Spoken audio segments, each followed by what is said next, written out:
तो हेलो दोस्तों, वेलकम है आपका गेम ऑफ द गॉड की बिल्कुल एक और न्यू वीडियो में। तो दोस्तों, जैसा कि आप लोगों ने पिछली वीडियो में देख लिया था, जो युनचो होता है वो ना फ्रोजन क्लाउडी वाटर पैलेस की जितनी भी जो फेरीफ होती है ना, उन सबको ना स्पिरिचुअल गॉड वेन्स दे देता है। और एंड में जो युनचो होता है वो ना फायर और आइस को ना एक साथ मर्ज करने की कोशिश कर रहा होता है, मगर जो युनचो होता है वो इसको नहीं कर पाता। लेकिन थोड़ी देर बाद इतनी ज्यादा मेहनत करने के बाद जो युनचो होता है आखिरकार ना फायर और आइस को ना आपस में मर्ज कर लेता है। और फिर यहीं से हमारे पार्ट की शुरुआत होती है और हम लोग ना युनची को देखते हैं, जो ना फ्रोजन क्लाउडी वाटर पैलेस के हाल में आया हुआ होता है। और उसके सामने ना गोंग योक्सिन बैठी हुई होती है, जो कहती है सिर्फ एक महीना रह गया 7 रैंकिंग नेशन टूर्नामेंट को स्टार्ट होने में। कहते कि तुम्हें भी अब जाने के लिए तैयार हो जाना चाहिए। कहते क्योंकि वहां तक जाने का सफर भी 10 दिनों का है। फिर जो युनचो होता है वो ना गोंग योक्सिन को कहता है कि मैंने सुने जो क्यों नहीं है वो मेरे साथ नहीं जा रही। ये सुन के जो गोंग योक्सिन होती है वो कहती है ये मेरा डिसीजन नहीं है, ये बल्कि ग्रैंड मिस्टीरियस का डिसीजन है। और कहते क्योंकि तुमने ना फोनिक्स क्लैन के साथ दुश्मनी तो लेकर रखी हुई है, इस वजह से ग्रैंड मिस्टीरियस नहीं चाहती कि जो व्याकिन्य है वो तुम्हारे साथ जाए, क्योंकि हो सकता है वहां पर उसके साथ ना कोई एक्सीडेंट हो जाए। कहते क्योंकि वो फोनिक्स क्लैन वाले तुम पर जरूर अटैक करेंगे, मगर तुम्हारी पावर के हिसाब से तुम आराम से इन चीज़ों से बच सकते हो। मगर जो व्याकिन्य उसके लिए ये करना मुश्किल हो सकता है और हो सकता है कि वो मारी भी जाए। कहते इस वजह से जो ग्रैंड मिस्टीरियस है वो नहीं चाहती कि जो व्याकिन्य वो तुम्हारे साथ जाए। और कहते हैं जहां तक मुझे व्याकिन्यू का पता है, जब भी तुम खतरे में हो गई ये बीच में जरूर आएगी। इस वजह से ना जो ग्रैंड मिफ्टी है उसने कहा है कि व्याकिन्यू तुम्हारे साथ नहीं जाएगी। ये सुन के जो युनची होता है वो कहता है कि मैं समझ गया हूँ, और कहता है कि मैं भी नहीं चाहता कि मेरी बीवी किसी तरीके के खतरे में फंसे मेरे साथ। ये सुन के जो व्याकिन्यू होती है वो ना युनची के पास आ जाती है और वो कहती है तुम अपना ख्याल रखना, वहां पर बहुत ही ज्यादा खतरा हो सकता है। ये सुन के जो युनची होता है वो हंसते हुए कहता है तुम फिक्र मत करो, तुम बस अपना ख्याल रखना यहाँ पर। फिर जो युनची होता है वो ना गोंग योक्सिन को कहता है कि अब मैं यहाँ से जाना चाहता हूँ। कहते हैं मुझे इंपीरियल पैलेस पे भी जाना है और वहाँ पर बहुत से जो लोग हैं वो मेरा इंतजार करे होंगे अब भी। ये सुन के जो गोंग योक्सिन होती है वो कहती है तुम्हें भी अपना ख्याल रखना होगा, क्योंकि तुम्हें इस बात को अच्छे से याद रखना है, पूरा का पूरा फ्रोजन क्लाउडी मोटर पैलेस इस टाइम तुम्हारे बलबूते पे ही खड़ा है। ये सुन के जो युनची होता है वो एक मुस्कुराहट देते हुए ना वहाँ से चला जाता है, और जो वैकिन्यू होते है वो युनची को वहाँ से जाते हुए देख रही होती है पीछे से। और फिर जो युनची होता है वो ना इंपीरियल सिटी भी पहुंच जाता है, जहाँ पर जो युनची की जो लिटिल आंट होती है वो नीचे खड़ी होती है और युनची को जोर से आवाजें निकालने लग जाती है। और उसे अगना जब युनची नीचे आता है ना, तो उसकी जो लिटिल आंट होती है वो जल्दी से छलांग मार के युनची को गले लगा लेती है। और कहती है मुझे और प्रिंसेस सिस्टर को तुम्हारी बहुत ही ज्यादा फिक्र हो रही थी, क्योंकि तुम इतने दिनों से वापस नहीं आए थे। और उसे अगना युनची की जो लिटिल आंट होती है वो नीचे उतर के जो कैंगयून होती है उसको छेड़ते हुए कहते मैं तो भूल ही गई, पहले तो तुम्हें जाके युनची को गले लगाना चाहिए था। ये सुन के जो कैंगयून होती है वो शर्माने लग जाती है। और फिर जो कैंगन होती है वो भी आगे बढ़ के उनकी गले लगा लेती है और कहती है कि अभी अभी हमारी शादी हुई है, मगर तुम हमेशा घर से दूर ही रहते हो। ये सुन के जो युनची होता है वो कहता है मुझे माफ कर दो, आगे फिर मैं इस बात का ध्यान रखूंगा। और फिर कैंगन युनची को कहते कि जो मेरे फादर है वो अंदर तुम्हारा कब से इंतजार कर रहे हैं। ये सुन के जो युनची होता है वो कहता है चलो ठीक है, मैं पहले जाके तुम्हारे फादर से मिलाता हूँ। फिर हम लोग ना युनची को देखते हैं, जो ना कैंगन के फादर को कह रहा होता है, कहते मैं ब्लू वाइन नेशन की तरफ से ना हिस्सा लेने जाऊंगा 7 रैंकिंग नेशन टूर्नामेंट के अंदर। फिर वो जो एम्पर होता है वो ना युनची को एक बैच दे देता है, कहता है ये बैच तुम अपने साथ लेते जाओ, जिससे ना लोग तुम्हें पहचान लेंगे कि तुम ना ब्लू वाइन नेशन से हो। और फिर हमारा फिर शिफ्ट होता है और हम लोग ना युनची को देखते हैं जो ना वहाँ पे जा रहा होता है। और फिर जो कैंगन होते हैं वो कहते हैं याद रखना जो मैं तुम्हें जो गोल्ड कार्ड दिया उसका तुम ना कहीं पर भी इस्तेमाल कर सकते हो फोनिक्स एम्पायर के अंदर। और बीवी की तरह बोलते हैं, बाकी अल्फाफ भी कह देते, कहते खाना शाना अच्छे से खा लेना और अच्छे से सो जाना।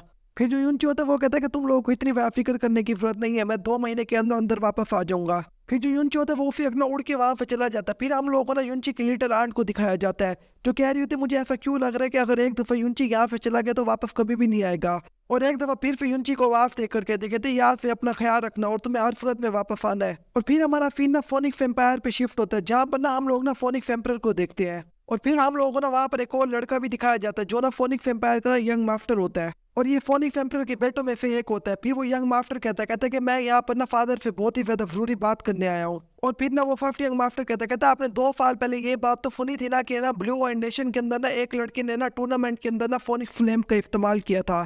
ये सुन के वो जो एम्पर होता है वो कहता है कि हाँ, कहता है लेकिन वो जो लड़का था वो तो हेवन फोर्ट विला की वो जो बड़ी सी तलवार उसके नीचे दब के मारा नहीं गया था। फिर ना फिफ्टी यंग मास्टर कहता है कि नहीं, वो लड़का आज भी जिंदा है और कहता है कि उसने दोबारा से अपनी फोनिक फ्लेम का इस्तेमाल किया है।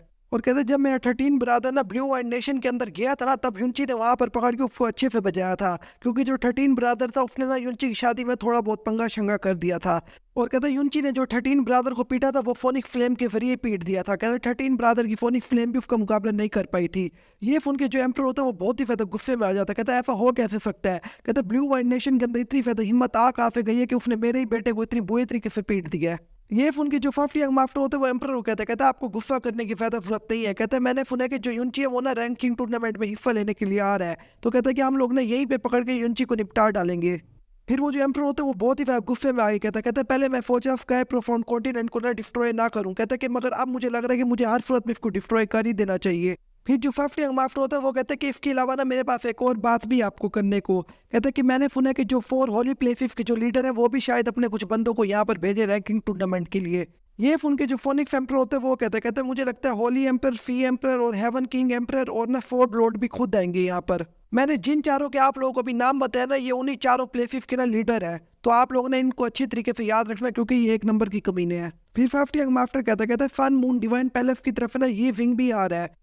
ये उनके जो एम्पर होते हैं वो कहता है ये जो ये विंग है ये तो फन मून डिवाइन पैलेस का जो लीडर है उसका पहला बेटा है ना।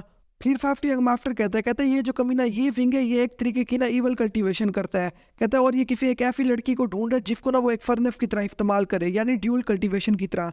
और फिर फिफ्थ यंग मास्टर कहता है मुझे पूरा यकीन है कि वो हमारी फुनेर के लिए यहाँ पर आ रहा है। और कहता है वो दुनिया का सबसे बड़ा ठरकी और कमीना इंसान है, कहता है क्योंकि वो हर लड़की को गंदी नजर से ही सिर्फ देखता है। और कहता है मेरी बहन जो फुनेर है वो दुनिया की सबसे ज्यादा खूबसूरत लड़कियों में से एक है।